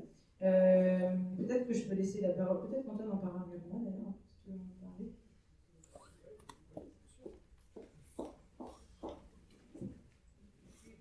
Bonjour. Je vais mettre d'abord. Je vais juste faire vite là-dessus, puis après c'est très bien que vous parliez. En fait, c'est pas un statut. Ce qui est intéressant avec le Pasteur, c'est que ça permet d'expérimenter des choses qu'on travaille tous. Il y a des solutions que l'on cherche. En fait, ce truc-là, PPPP, bizarrement, ça vient de Genève. C'est pas un truc. Ça vient de l'Université de sciences des services. Il y a un vieux professeur et puis un autre monsieur professeur aussi qui s'appelle Jean-Henri Morin, qui travaille justement sur comment on peut introduire les communs dans les grands partenariats publics-privés. Et ça, surtout avec le digital. Et ça, en fait, on pense pouvoir l'étendre sur les problématiques du bâtiment. Et donc, nous, on travaille sur ces choses-là à la mine, à Lyon, sur plein d'expérimentations comme ça. Et l'hôtel Pasteur, c'est crée des situations intéressantes. C'est le terme que tu as utilisé, et en sciences des services, c'est un terme qu'on utilise beaucoup. Justement, on crée ces situations d'exploration. Donc en fait, cette chose-là n'existe pas. On essaye de le faire. Il y a effectivement des choses qui existent, peut-être que vous connaissez la charte des communs à Bologne, et tous ces travaux des municipalistes, etc. Donc il y a plein de petites choses qui essayent de se mettre en place, rien n'est vraiment fixe, et l'hôtel Pasteur est un territoire, un terrain de jeu qui peut être intéressant. Et donc, nous, on arrive pendant une journée pour mettre un petit coup de cœur à un milliard dans ce truc-là, et on propose de designer, justement, parce qu'on travaille avec des designers, des designers, on propose d'expérimenter à l'hôtel Pasteur un nouveau type de partenariat public-privé, les 4P plutôt que les 3P, les partenariats public-privé. Et ce qui est intéressant, c'est qu'il reste tout à faire. Donc, à partir de ce postulat-là, qui est un postulat conceptuel, en fait, qu'est-ce qu'on peut faire? Est-ce qu'on peut explorer? Et l'hôtel Pasteur est un terrain intéressant pour ça. Je pose des questions sur ce truc-là, justement, parce que, en fait, c'est intéressant. Allez-y. En fait, ce qui est intéressant, justement, c'est de commencer à travailler là-dessus. Mais il a raison, s'il ouvre le champ. Ouais. Il y a que vous le débat aussi. Ouais, on ouvre le débat.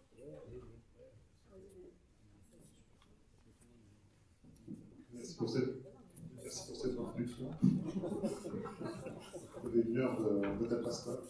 Donc la particularité par rapport à l'événement de ces 2 jours, c'est qu'on a demandé aux architectes de sortir de leurs agences, on a demandé aux animateurs socioculturels de sortir de leur maison de quartier, et là on a le modèle inverse, où finalement on a un bâtiment dans lequel une architecte coordinatrice crée des événements dans un bâtiment, enfin, dans le sens que l'espace intérieur devient l'espace public. Ça, Oui, alors ça, oui, t'as raison de le dire. Comme c'est occuper l'espace, peut-être qu'il faut redire effectivement un tout petit truc donc, qui est important. Je l'appelle la place publique, Pasteur. Edith Hallauer, que j'aime beaucoup, qui est une grande amie, qui écrit beaucoup, notamment pas mal de livres sur Patrick, et qui va sortir, qui rend sa thèse et qui soutient sa thèse le 1er décembre, et qui a intitulé sa thèse, enfin qui a travaillé sur la notion de déprise d'œuvre, et pas de maîtrise d'œuvre, qui est pour moi vachement intéressante, on l'attend tous avec impatience. Oui, elle appelait la chose publique. Et donc, effectivement, c'est un peu une place publique avec un toit, Pasteur. C'est un peu cette idée-là.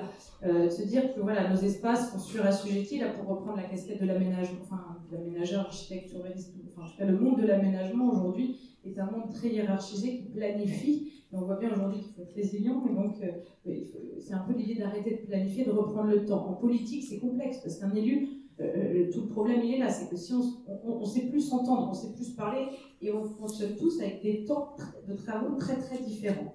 Donc là, l'idée c'était de re-questionner tout ça, mais pas contre l'autre, essayer de comprendre l'autre, et surtout que l'élu comprenne aussi ce qui se passait dans sa vie, et révéler les capacités citoyennes. Et donc, à un moment donné, de toute façon, l'élu va devoir se réentourer. C'est-à-dire que, bon, alors nous, on n'a pas les mêmes principes de gouvernance en Suisse qu'en France, on en parlait tout à l'heure, mais là, l'idée, c'est vraiment, voilà, aujourd'hui, on sait qu'en France, la société civile innove 2 fois plus vite que les pouvoirs publics, donc ils vont être obligés, à un moment donné, voilà, d'en tirer parti et de laisser faire. Ils le font déjà pour la question des migrants. Hein. S'il n'y avait pas toutes nos associations et tous les gens qui se mobilisent, je ne sais pas comment ferait les pouvoirs publics. Hein. Donc ça, c'est un vrai sujet. Et donc, du coup, qu'est-ce que je voulais dire ? Oui, l'espace public, c'est intéressant parce que ce qu'on fait, l'idée, c'est toujours de faire jurisprudence et d'essayer, d'un moment donné, argumenter sur un sujet. On ne sait pas jusqu'où on va mener Pasteur, on s'en fout. L'idée, c'est de se dire, tant qu'on a le temps et qu'on a les moyens et qu'on a les compétences et qu'on a l'envie, on y va et on continue d'essaimer. Et si ça se passe pas bien Pasteur, on ira ailleurs. Donc ça, c'est important. Et donc ce qu'on a fait là essaime déjà dans les commerces vacants en centre-ville de Rennes. Donc ça, c'est intéressant. On vient de faire le premier truc là il y a 2 mois. On a réussi à faire ça sur 3000 m². Et bien sur des commerces vacants du centre-ville, on est en train de remettre de l'artisanat, de remettre de retrouver un statut un peu particulier. Oui, pardon. Est-ce que vous pensez qu'il peut y avoir un lien entre la précarité architecturale des pasteurs quand vous arrivez et les usages, et que le fait de normer un petit peu le bâtiment, ça peut aussi normer les usages, et qu'il y a plein d'usages que vous avez identifiés par rapport aux 4 ans qui ont été possibles uniquement parce qu'il y avait une précarité du lieu. Eh ben, c'est exactement ce que j'allais dire, c'est de faire jurisprudence, et donc c'est-à-dire questionner la norme. Et moi, je pense effectivement qu'il y a un lien. Tu vas uniformiser, hygiéniser si tu écoutes la norme. Donc le gros problème, c'était ça. Dans une grande précarité, effectivement, dans un espace qui n'était pas fait pour ça. À la base, on a réussi à faire plein de trucs. Du tennis, machin, truc, bref. Effectivement, demain, si j'écoute la norme, alors je vais remettre des fenêtres double vitrage, alors je vais isoler mon bâtiment par l'intérieur parce que la norme thermique me le demande, etc. Si j'isole mon bâtiment par l'intérieur, je pète mes paillasses, je pète l'ambiance générale du lieu, je pète tout. Ce qui fait qu'on aime se l'approprier et continuer d'inventer une histoire sur l'histoire d'un passé. Et donc, pour ce faire, c'est grâce à la mise à l'épreuve du bâtiment par l'usage pendant 2 ans qu'on a observé que dans certaines ailes, par exemple, je peux dire que c'est comme un espace public au premier étage d'un bâtiment. Et donc, en disant ça, je dis ça pourquoi ? Parce que j'ai observé que pendant 2 ans, dans une aile du bâtiment, une aile qui n'était pas segmentée, fragmentée par plein de petites pièces, des grands espaces traversants, il y avait peut-être une multitude d'activités au sein d'une même journée. Donc, c'est-à-dire qu'il y avait peut-être 10 activités différentes dans la journée. Les gens ne stagnaient pas. Et donc, on faisait un concert le soir, le lendemain matin, il y avait un cours public, le midi, on mettait des grandes tables et tout le monde mangeait, l'après-midi, il y avait un atelier de couture, etc., etc. Donc, dans ces espaces-là, je me dis, c'est l'espace public, il se passe plein de choses, personne ne peut le fermer à clé. Il y a des petits espaces où les gens peuvent laisser leurs affaires et fermer à clé. Ces espaces-là sont des espaces publics, communs à tous. C'est une espèce de couloir qui peut servir aussi de lieu d'expo et tout. Donc en disant c'est un espace public, je change un peu son statut. Et je dis, au vu des usages qui se sont passés, alors du coup, ça servira à quoi de le chauffer à 20 degrés ? Donc c'est toujours ça, c'est-à-dire que je questionne la norme, qui est complètement débile aujourd'hui, la norme thermique. Et donc du coup, je me dis, bon ben voilà, si l'usage a démontré qu'on n'avait pas besoin d'avoir un bâtiment chauffé à 20 degrés parce que personne ne stagne, parce qu'on fait 10 activités différentes, parce qu'on bouge, on est mobile, alors du coup ça sert à rien de le foutre à 20 degrés. Donc je vais garder mes radiateurs en fonte, je vais les sabler, je vais les remettre, je vais refaire je vais les remettre en service. Par contre, je vais mettre des thermostatiques à 13 degrés et je vais créer une zone qu'on appelle hors gel. Et ça, je travaille avec des thermiciens qui me disent, mais bien sûr que ça peut se faire, Sophie. Et on y va et on travaille ensemble, on les met tout de suite dans la boucle. Et donc ça, Donc ça, c'est pas rien, parce qu'effectivement, c'est une vraie question, tu dis. Moi, je pense qu'effectivement, aujourd'hui, la norme hygiénise nos espaces, donc hygiénise nos usages et donc les contraint. Et donc, pour garder cette faisabilité-là, on arrive justement à faire jurisprudence sur la manière dont on a de normer ou de dénormer un bâtiment et sur la question thermique. La question thermique, elle est fondamentale. Si on ne se propose pas la question de pourquoi on devrait chauffer tous nos bâtiments à 20 degrés, alors on continuera de subir la norme au lieu de lui redonner du sens. Et donc ça, on arrive à le faire et on va le documenter. Et je ne sais plus ce que je voulais dire. La ville de Rennes va être participante à cette étude thermique et pour la paye. C'est ça. Ouais. Mais moi, je n'ai toujours pas mon information pour savoir quelle participation donne la ville de Rennes au niveau public et quelle participation donne le privé au niveau du privé. Alors, et qui sont les privés? Je ne sais pas encore. Voilà. Donc, on a le schéma et on est en train d'aller chercher. Alors, ce qu'on va faire, c'est qu'on va peut-être pas. Alors, on ne se pose pas la question dans ce sens-là. On se pose la question de qui veut travailler. La ville de Rennes va donner, vous devez demander 1 million par année ou pas? Mais non, on a dit qu'on peut faire avec 300 000. L'idée, c'est qu'on lui demande, je ne sais pas combien on lui demandera. L'idée, c'est qu'on lui demande peut-être les charges, parce que si on n'a pas de chauffage, on s'en fout. On a vécu 4 ans sans chauffage. On ne va pas lui demander quelque chose qui correspondrait à des salaires. On va lui demander peut-être les charges, c'est moins périlleux. Donc, il y a un truc qui est important, c'est qu'on ne pose pas la question dans ce sens-là, on pose la question qui a envie. On a embarqué des gens avec nous. Là, il y a une élève qui est en thèse, qui a fait le master de Bruno Latour sur Paris, master SPIP, l'école des arts politiques, et donc qui, elle, aujourd'hui, travaille au TNB et fait une thèse sur les communs. Et donc, veut prendre comme sujet Pasteur. Et on se dit, mais pourquoi tu ne fais pas une thèse payée? Et donc, peut-être que si elle fait une thèse et qu'elle est rémunérée, elle pourrait avoir un statut et un rôle dans Pasteur et participer à son fonctionnement pendant 3 ans. Et du coup, on n'a pas de fric à elle. Voilà. C'est comment on va essayer d'opérer une gouvernance un peu tournante, où à chaque... Mais c'est comme ça que... Parce que moi, je ne crois pas à la pérennité de Pasteur. Pérennité au sens, il y a les mêmes gens, les mêmes codes, les mêmes modèles de fonctionnement. Ce lieu ne fonctionne que parce qu'il il accueille la diversité d'usages dans les besoins immédiats d'une société. Donc, il doit pouvoir toujours interagir avec le mouvement sociétal. Donc, s'il interagit déjà, on réussit, on espère, on va réussir dans la manière de la réversibilité de son architecture à pouvoir toujours accueillir d'autres choses. Et on espère aussi dans sa gouvernance à faire en sorte qu'il y ait des nouvelles personnes qui arrivent, mais qui aussi,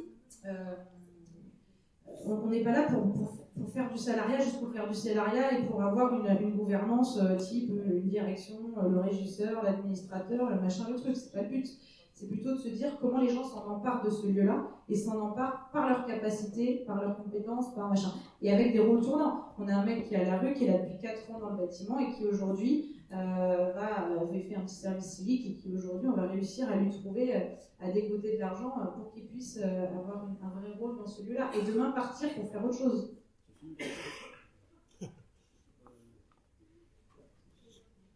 Rapidement, là, pour qu'on puisse discuter. Un mot frontal. On devait réagir sur 3 mots en fait. Occuper, gouvernance, et puis c'était quoi le troisième? Professionnalité. Profession émergente. Je vais réagir sur aucun.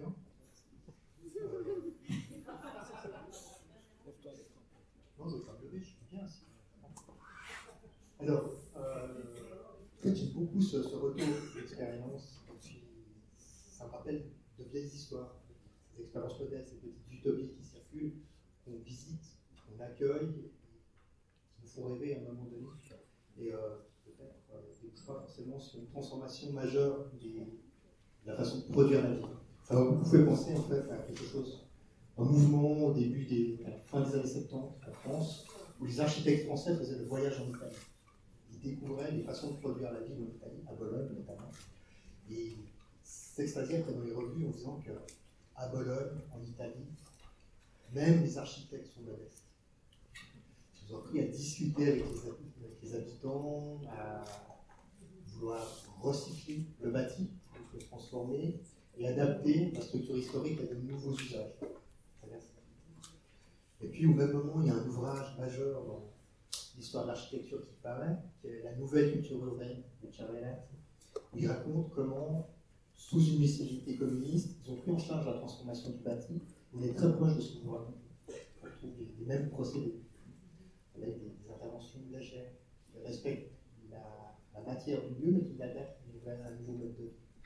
Puis à la même époque, il y a un vieux réactionnaire qui, dans son coin, dans sa chambre, est une de rage face aux transformations de Rome, et se dit de Bologne voit mal compris une transformation de Bologne, c'est Pasolini qui regrette finalement. À Bologne, tout le monde parle de participation habitante, on discute dans tous les quartiers de la prise en charge de l'habitat. En fait, moi, ce que je vois à Bologne, c'est la transformation de cette ville qui devient une ville comme les autres. Et, toutes ces utopies, le pouvoir communiste est juste là comme l'idiot utile de la démocratie chrétienne italienne. Dès le départ, on a cette tension entre les utopies que j'ai explicitées, qui sont un peu des âmes, des zones d'autonomie permanente, et en quoi ça peut transformer la façon dont on produit quotidiennement la ville, et en quoi ça peut féconder d'autres types d'alternatives. Première chose. Deuxième chose, on tombe peut-être sur la question de la... C'est marrant parce que le mode de financement, vous y avez répondu d'une autre manière. Vous avez répondu en touche en disant mais c'est la gouvernance. Non, au contraire. Quand on vous a posé la question du financement, vous avez répondu gouvernance, en fait. Et je pense qu'il y en a quelque chose d'assez important dans la mesure où on voit qu'on a une difficulté à transformer la ville ou à généraliser ce type d'alternative. Dans la mesure où, malheureusement, le problème de l'économie immobilière qui produit la ville, c'est que c'est une économie. Et qu'à un certain moment donné, il y a une question de rentabilité, il y a des plans financiers, on va commencer à vous dire ouais, non, mais ça, c'est juste pas possible, mon gars. C'est sympa, mais on va te donner un local au sous-sol, tu vas faire un peu des trucs créatifs. Mais pour le reste, on va faire. Pour produire de la rente, tu connais le prix du sol au centre-ville. Donc, la question, c'est celle-ci. En quoi vous pouvez. Avec ça, on arrive à bouleverser cette logique de production du territoire. Parce que là, on est dans le business à l'enjeu. On va produire, puis on va ménager des zones d'économie où certains types d'utopies peuvent persister. Et l'utopie devient de ce coup un espace vitré. Il va y avoir d'autres manières de vivre la ville, ou d'autres manières de vivre en ville. Il y a peut-être ça, c'est une question importante. En quoi vous pouvez bouleverser la production urbaine de manière substantielle. Alors je pense que là, ça bouleverse, mais petit à petit. C'est ce que Marc Rémigieri appelle la vie garantie. Petit à petit, ça rentre dans les usages et ça devient un nouveau standard de la production urbaine. Et puis la dernière chose, on devait réagir, je vais quand même réagir sur ce terme, c'est une profession émergente.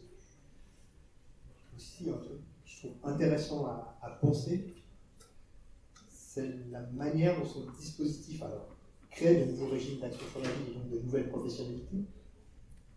Le scénographie, une espèce de médiateur architectural qui peut surgir à un moment donné, mais en même temps, peut-être que ça consolide, ça reproduit des hiérarchies dans la production de la ville.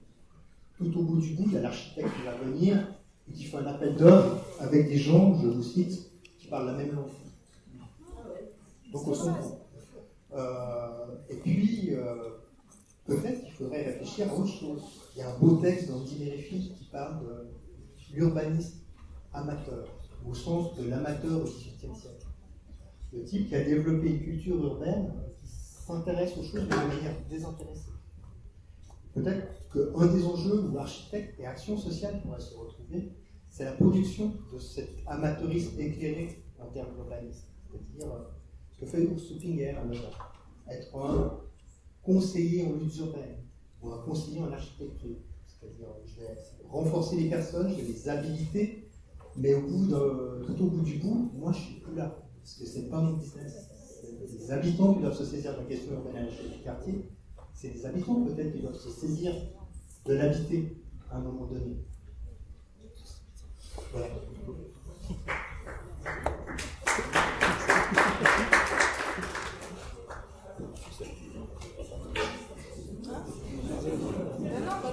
Non, peut-être qu'on fait tourner le micro, parce que là c'est plus intéressant, peut-être. Une question sur la programmation de lieu. Au départ, il y a une façon de l'orienter. Tu parles d'expérimentation assez ouverte, assez large, tu proposes de bâtiments disponibles à tous les usages. On a l'impression qu'il y a quand même un travail d'orientation dans le programme. On voit beaucoup de moments culturels faits sur les photos. Je sais qu'il y a deux expériences similaires qui orientent plutôt sur l'aspect social, en parlant d'hébergement de personnes dans la rue, etc. Donc comment ça se passe pendant 4 ans, et tout ça là-dedans, comment ça se passe pour orienter cette programmation et arriver, mine de rien, à faire un peu des choix. Pourquoi est-ce que ce ne serait pas un espace pour l'âge du SDF? Pourquoi... Alors, c'est la vraie question. Alors, parce qu'au début, parce que c'est juste une question de statut juridique du foncier, que ce n'est pas des locaux de sommeil et que tout de suite on ne peut pas l'ouvrir et qu'on n'est pas dans une urgence sociale à Rennes. J'aurais fait à Boulogne-sur-Mer. Ça, je l'ai expliqué déjà, Théo. Du coup, comme on n'est pas dans ce système-là et qu'il n'y a pas tout de suite d'urgence et qu'il y a d'autres lieux d'accueil, et que je me suis mis en réseau direct avec Philippe Leférence, le psychiatre dont je parlais tout à l'heure, c'est lui qui a monté la première maison de santé pour les migrants.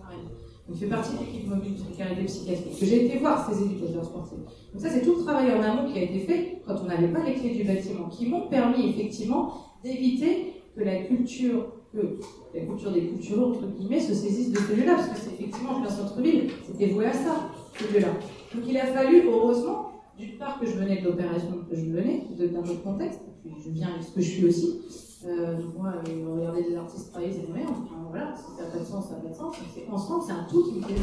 Par contre, je ne suis pas contre l'artiste quand il vient de déplacer le sujet. Donc c'est pas de mettre les choses en... Voilà, j'aime pas quand on met les choses en voilà, il n'y a pas de plus ou moins. Par contre, c'est ce travail en amont qui nous a permis effectivement de faire les liens avec des institutions de santé ou sociales qui normalement ne seraient pas venues d'elles-mêmes dans ces lieux-là. Et à partir du moment où on avait fait ce lien-là, et pourquoi tu ne les vois pas sur les photos? Parce qu'une thérapie communautaire, tu ne la prends pas en photo. Parce que on ne communique pas, effectivement, c'est plus facile pour la culture au sens artistique de faire des jolies photos. Les pompiers, j'ai réussi, mais tu vois, c'est plus difficile de communiquer.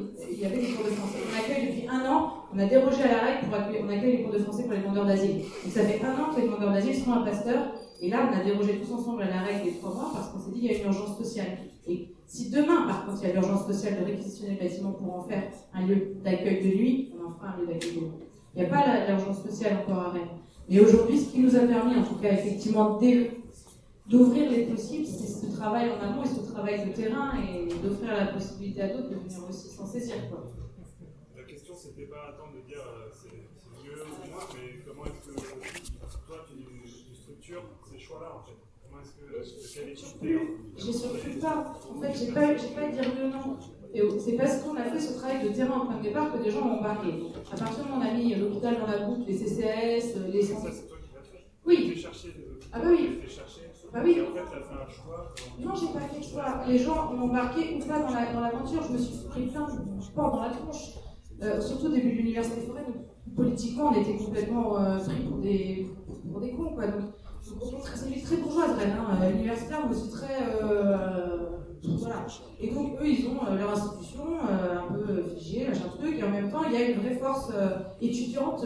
C'est une ville où ils sont politisés, voilà, assez belle. Et donc, du coup, non, il y a eu plein d'institutions. Je l'ai fait au pif. Enfin, je l'ai fait vraiment de toute façon, j'ai été voir tout le monde et je l'ai fait assez au pif.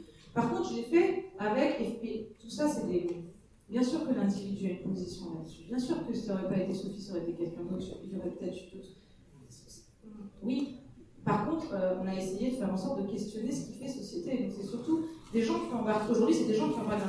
On va plus chercher. C'est des gens qui embarquent et qui, quand un mec vient frapper à la porte et dit je veux prouver qu'on peut cultiver des champignons en ville et j'ai besoin d'un espace en sous-sol pour le faire, et là il y en a un, il le teste. Et après, maintenant, c'est bouche à l'oreille, mais effectivement, au début, on a réseauté avec ce qui me paraissait important, c'est de questionner la façon dont on se soigne, dont on mange, c'était de façon aléatoire, quoi.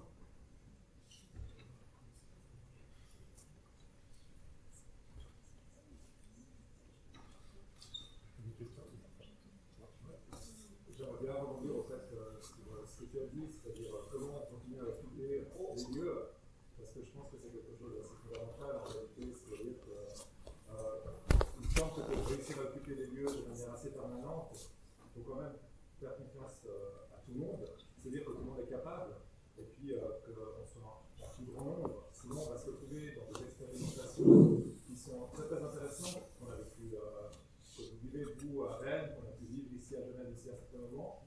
C'est des espaces qui sont laissés un peu pour compte et que quelque part, on va dire, le pouvoir nous laisse occuper, mais dès qu'il y voit un intérêt, il le reprend. Donc cette occupation, elle a du sens que s'il y a de la permanence. Et pour arriver à la permanence, j'ai l'impression, voilà, c'est de dire, à nouveau, cette idée de l'architecte qui est plus modeste, c'est aussi de dire que tout le monde est architecte. C'est-à-dire que tout le monde sait comment vivre une maison. presque tout le monde peut savoir construire une maison. Tout le monde sait construire une cabane. Donc ce rapport-là, je pense qu'il faut maintenant, les deux exemples que tu donnes, ils sont assez, les deux expériences que tu as vécues, je trouve que la première, avec des gens qui ont construit leur propre maison, finalement, elle a beaucoup de sens aussi, et puis elle redonne la capacité de croire que tout le monde peut le faire. Je ne sais pas comment dire. Si je vois très bien, c'est pour ça que j'ai parlé de la première. Au début, je ne devais pas, et pour moi, la première, elle est fondamentale. Tu as tout compris.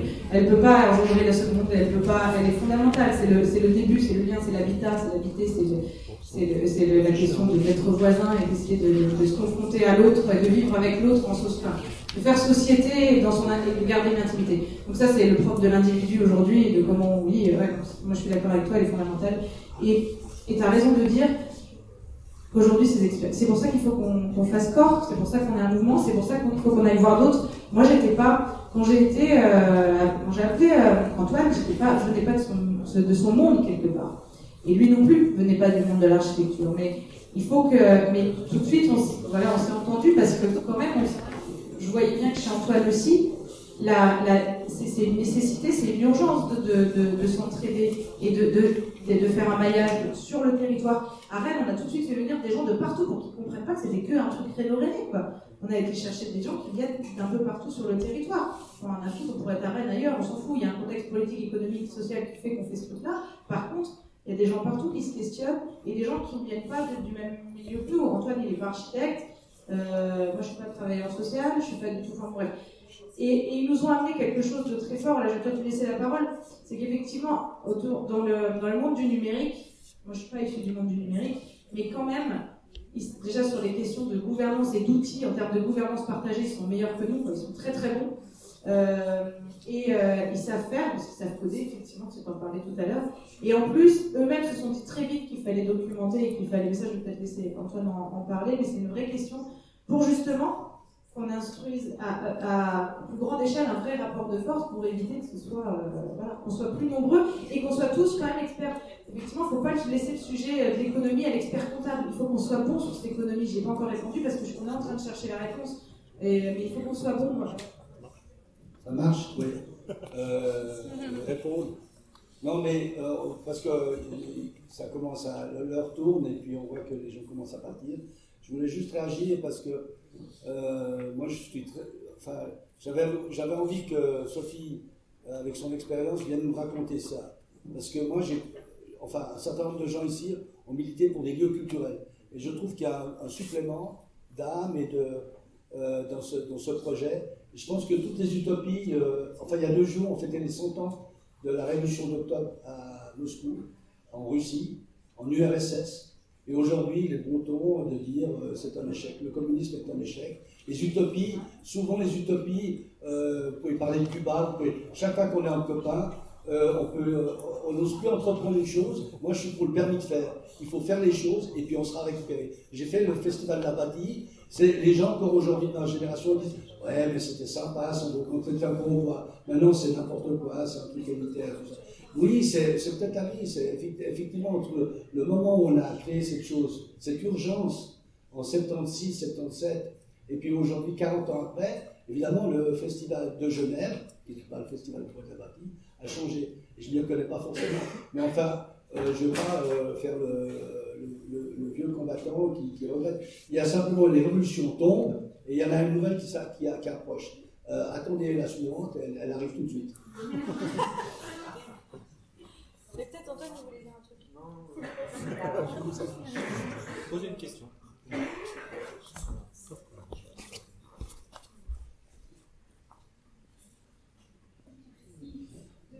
Moi, je trouve ça vachement intéressant là, d'entendre parler de ce projet parce que, disons, pour moi, la ville, c'est aussi l'endroit où c'est possible de se retrouver.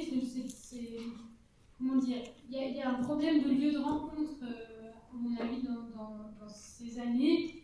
Il y avait un peu caricaturalement l'usine qui permettait une certaine combativité ouvrière.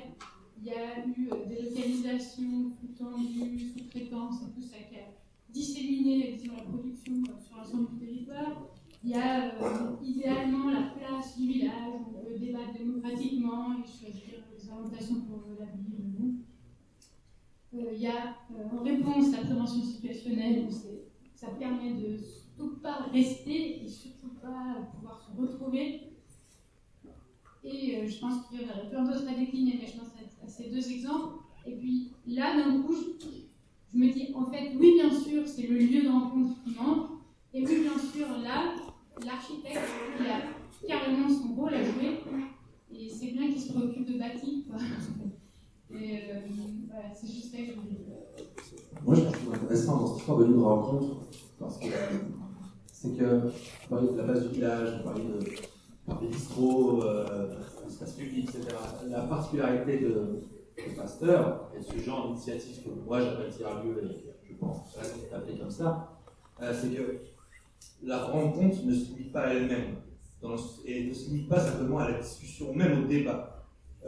Et c'est là où, pour moi, il y a une vraie portée politique. On peut réfléchir à aller plus loin, et le Pasteur revient à nous intéressant.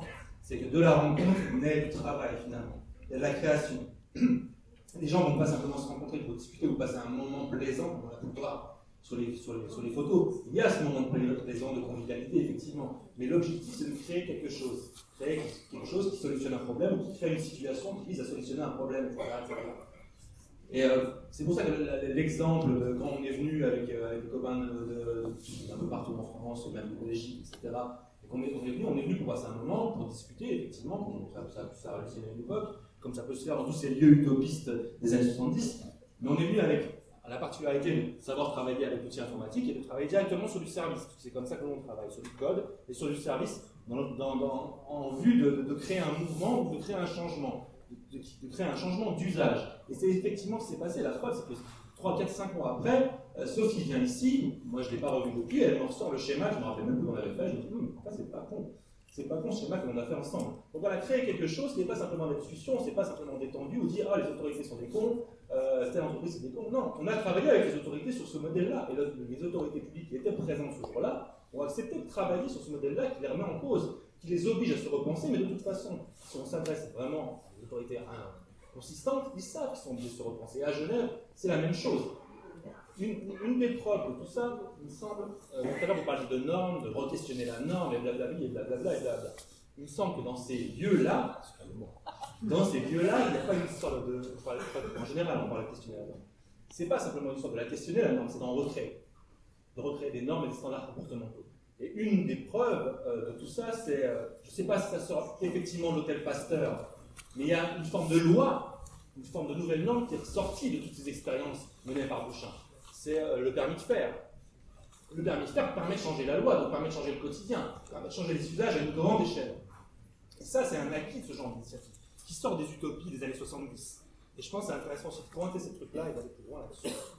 Et si tu peux nous l'expliquer aussi. Je voulais juste réagir sur les lieux de rencontre. À mon avis, c'est un faux problème, dans la mesure où l'esprit du nouvel urbanisme, c'est de produire des lieux de rencontre au kilomètre linéaire, de manière très standardisée pour recréer de l'urbanité et de l'attractivité au centre-ville. Et peut-être que plutôt que des lieux de rencontre, il faut produire des lieux de vacances, de dérive, où finalement le programme va émerger de ce que font les gens. Et vraiment dans la constitution et la... C'est ce qu'ils font. C'est ce qu'ils font. Oui, certes, mais moi je suis un vieil anarchiste. Et je pense que si un papa architecte à côté de moi pour inventer un usage, je ne suis pas plus mal. Donc, juste, sans doute, tu ne vas pas nous faire l'analogie avec le terrain vague. Le terrain vague. Non, on n'a pas les terrains vagues. On va bientôt arrêter. On peut discuter en petit groupe. Attends, je vais très vite parler du permis de faire parce que je vois qu'il est activé. Ça répond. Permis de faire. Ça et après, parce que c'est important. Pas le permis de conduire, le permis de faire. Oui, il a eu raison de le dire, Antoine. Effectivement, à un moment donné, pour faire véritablement jurisprudence, il faut que ce soit légiféré, il faut que ça rentre dans quelque part, parce que c'est important, parce qu'on arrive à le faire sans qu'il y ait une loi. Sauf que, effectivement, Patrick Bouchin a écrit un petit article au sein de la loi création, architecture et patrimoine qui n'a pas encore été validé, et qui s'appelle le permis d'expérimenter ou le permis de faire, ou la preuve par 7.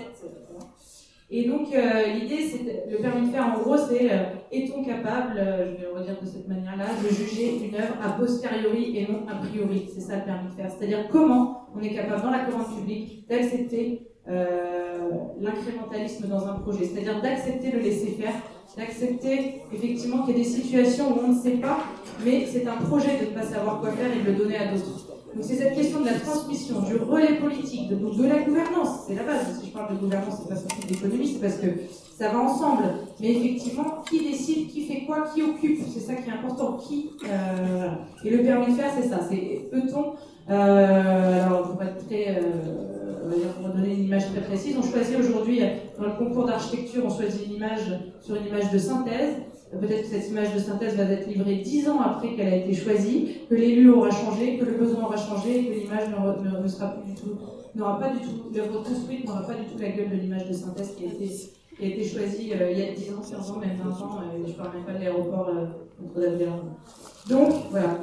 Moi, je propose de boucler sur cette belle idée du permis de faire, que ce soit à l'intérieur ou à l'extérieur.